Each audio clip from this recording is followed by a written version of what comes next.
Ici Natacha Renata Kimberly.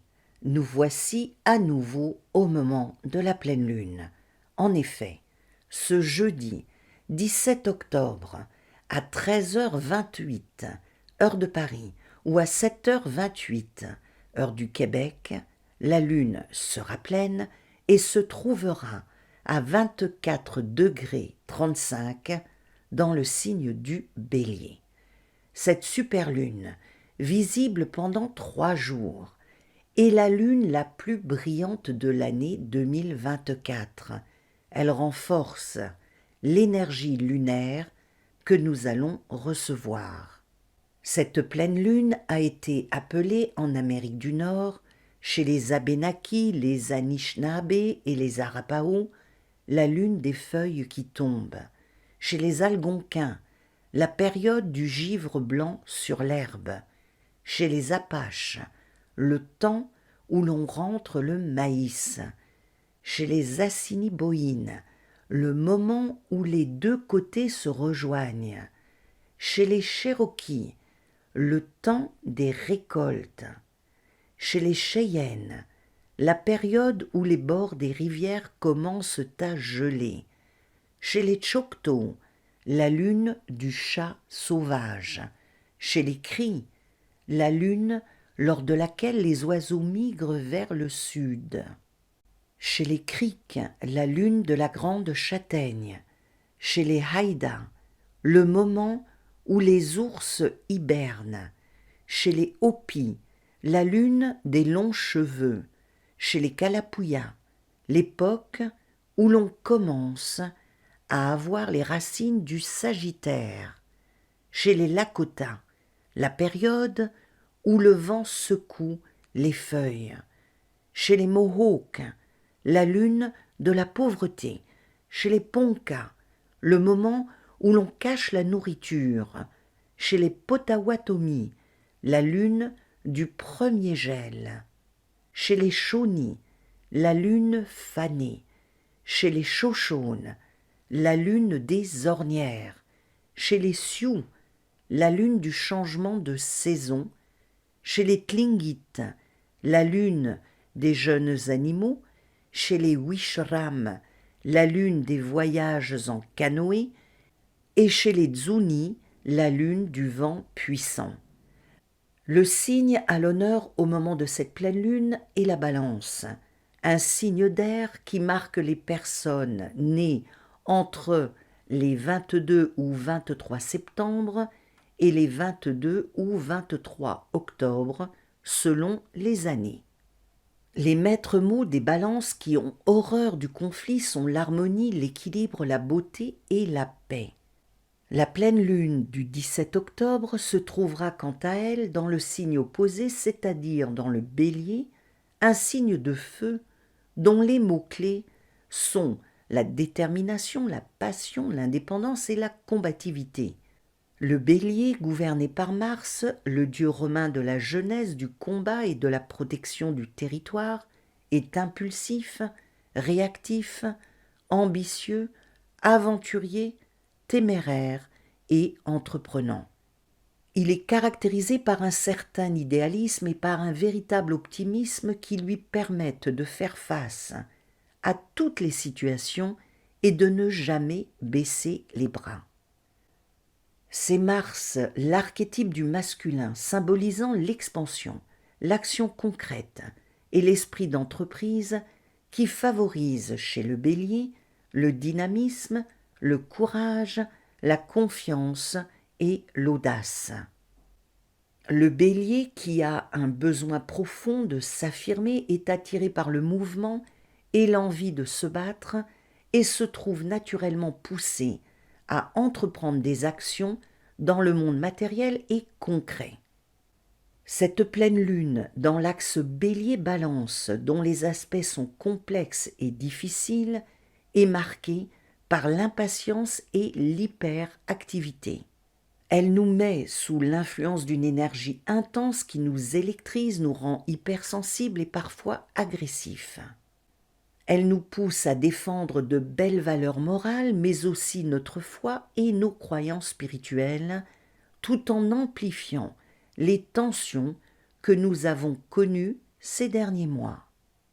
Elle nous apporte la détermination, l'envie de passer à l'action et de nous battre, autant d'un point de vue personnel que collectif, ainsi que l'énergie, le courage, la confiance et l'audace dont nous avons besoin pour réaliser nos projets. Les aspects de cette pleine lune nous demandent d'introduire des changements dans notre vie qui peuvent parfois être radicaux. Ce 17 octobre 2024, en dehors de l'opposition Soleil-Lune, nous avons de nombreux aspects importants, notamment celui de Mars en Cancer, opposé à Pluton en Capricorne. Ce Mars dissonant nous indique que nous devons faire très attention à notre émotionnel, afin de ne pas être dominés par lui et entraînés dans une situation qui ne nous conviendrait pas. Mars, la planète maîtresse du Bélier, se trouve au carré du Soleil, mais aussi de la pleine lune en Bélier, un aspect qui peut provoquer de grandes tensions, des réactions brutales et des impulsions inattendues selon les personnes.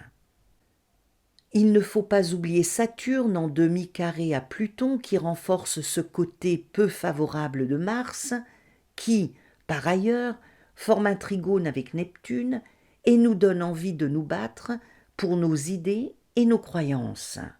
Vénus, qui quitte le Scorpion, va apporter de belles impulsions au Bélier, au Lion, au Sagittaire, au Balance et au Verseau.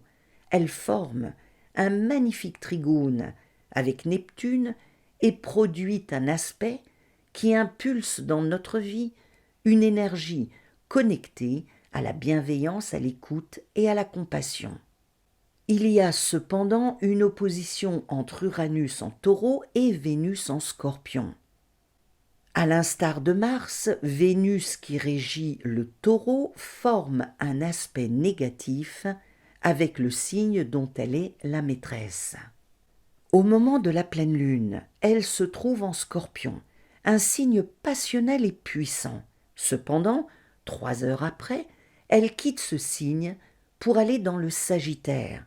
Elle va ainsi se défaire de son côté passionnel et difficilement maîtrisable et nous apporter des fréquences plus douces, harmonieuses, positives et bénéfiques. Ce changement de signe et l'opposition avec Uranus en Taureau nous indiquent qu'elle va se dépouiller et que nous devons faire attention à ce que nous possédons car nous risquons la dépossession tant au niveau personnel que sur le plan collectif. Lorsqu'on regarde Vénus et son sextile avec Pluton, on a l'impression qu'elle déclenche une réaction en chaîne. En effet, Pluton forme à son tour un sextile avec Neptune, qui fait de même avec Uranus, qui forme aussi un sextile avec Mars. Nous avons là 5 sextiles à la suite, plus un 6e, composé de Mars et de Vesta. Ces sextiles forment un hexagone parfait.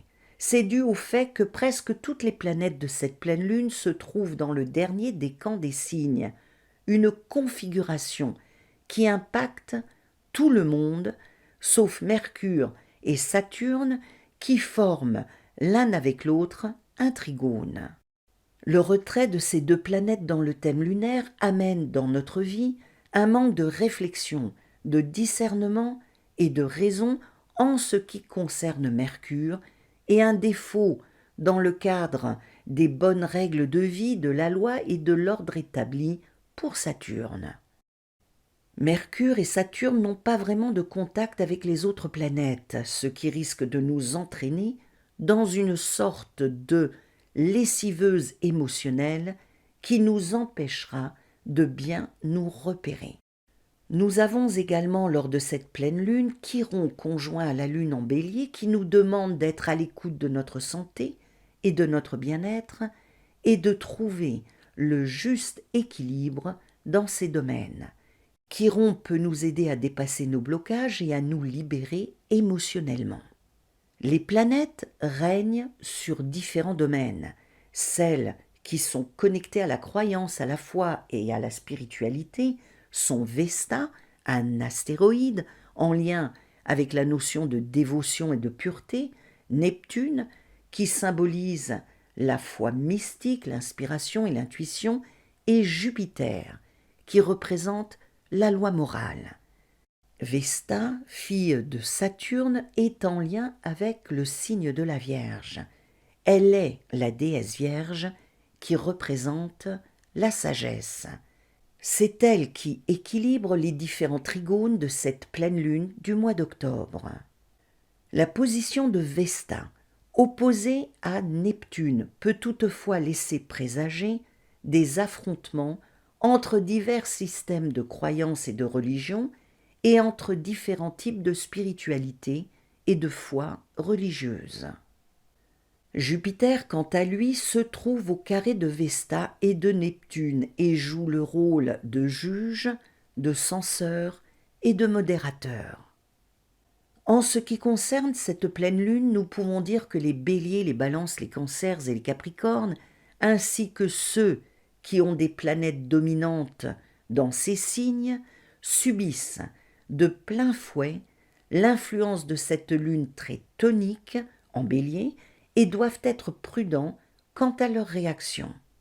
D'autant plus qu'ils recevront aussi l'énergie de Mars en Cancer, ce qui a tendance à produire une sorte de surcharge énergétique. Ils bénéficieront d'un énorme apport d'énergie, mais ressentiront également de la fatigue, de l'impatience et de l'énervement, raison pour laquelle ils devront rester prudents et mesurés quant à leur réactivité. Les Sagittaires, les Verseaux, les Gémeaux et les Lions, quant à eux, recevront des influences bénéfiques de la Lune, ce qui leur permettra de réagir très rapidement aux différents événements qui se présenteront à eux et de sortir de l'ornière sans aucune difficulté. Cette pleine lune du 17 octobre 2024 nous indique que nous avons affaire à un ciel extrêmement particulier qui impulse une transformation radicale dans tous les domaines de notre vie.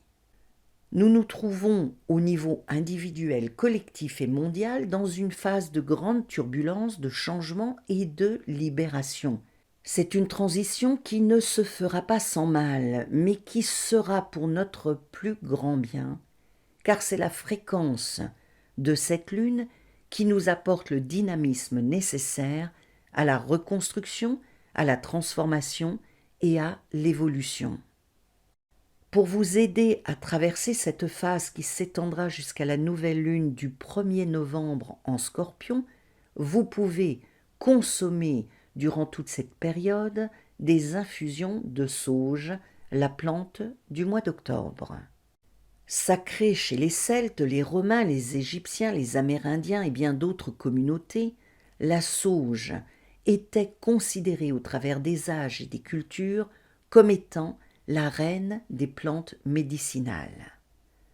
Elle a de tout temps été réputée pour purifier le corps et l'esprit et apporter la santé et la longévité, ce qui explique probablement son nom qui vient du latin salvia et veut dire sauver ou guérir.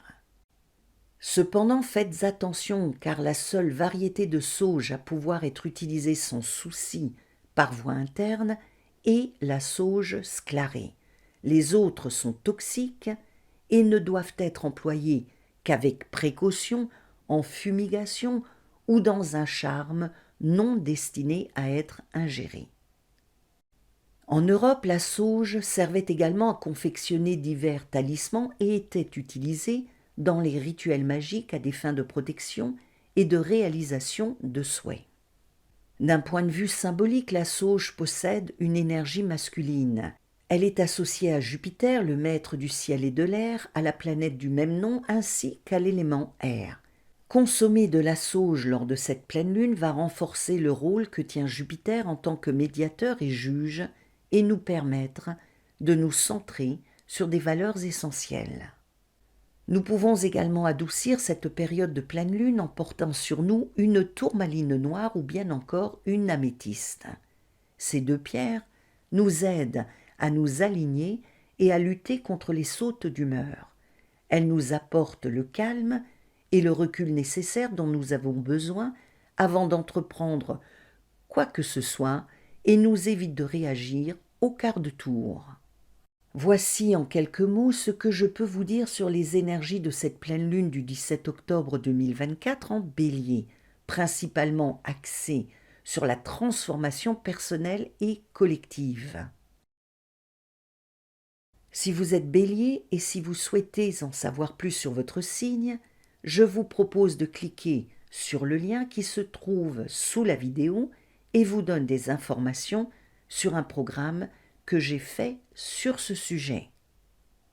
Par les liens qui s'affichent maintenant, vous pouvez visionner 2 vidéos, l'une qui porte sur la tourmaline noire et l'autre sur la sauge, la plante du mois d'octobre, 2 éléments dont je vous ai parlé aujourd'hui. Rêvons et voyageons ensemble.